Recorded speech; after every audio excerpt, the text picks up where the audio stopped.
ನನ್ನ ಹೆಸರು ಪ್ರಿಯಾಂಕಾ ಸಂತೋಷ್ ಡಗೆ. ನಾನು 1ನೇ ತರಗತಿಯ ವಿದ್ಯಾರ್ಥಿನಿ. ನನ್ನ ಶಾಲೆಯ ಹೆಸರು ಸರ್ಕಾರಿ ಕಿರಿಯ ಪ್ರಾಥಮಿಕ ಕನ್ನಡ ಹೆಣ್ಣು ಮಕ್ಕಳ ಶಾಲೆ ನಂಬರ್ 4, ಮಂಜುನಾಥ್ ನಗರ್, ಬೆಟ್ಟಗೇರಿ.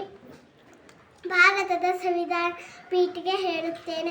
ಭಾರತದ ಜನತೆಯಾದ ನಾವು ಭಾರತ ಸಾರ್ವಭೌಮ ಸಮಾಜವಾದಿ ಧರ್ಮ ನಿರಪೇಕ್ಷ ಪ್ರಜಾಸತ್ತಾತ್ಮಕ ಗಣರಾಜ್ಯವನ್ನಾಗಿ ರೂಪಿಸುವುದಕ್ಕಾಗಿ ಭಾರತದ ಎಲ್ಲ ಪ್ರಜೆಗಳಿಗೆ ಸಾಮಾಜಿಕ ಆರ್ಥಿಕ ಮತ್ತು ರಾಜಕೀಯ ನ್ಯಾಯವನ್ನು ವಿಚಾರ ಅಭಿವ್ಯಕ್ತಿ ನಂಬಿಕೆ ಧರ್ಮ ಮತ್ತು ಉಪಾಸನೆಯ ಸ್ವಾತಂತ್ರ್ಯ ಸ್ಥಾನಮಾನ ಮತ್ತು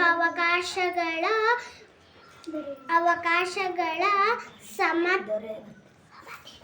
ಸಮತೆಯನ್ನು ದೊರೆಯುವಂತೆ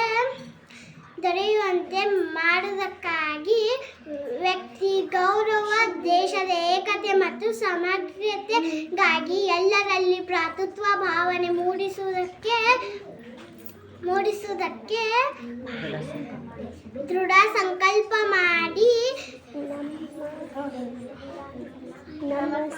ನಮ್ಮ ಸಂವಿಧಾನ ಸಭೆಯಲ್ಲಿ 1949ನೇ ಇಸವಿಯ ನವೆಂಬರ್ ತಿಂಗಳ 26ನೆಯ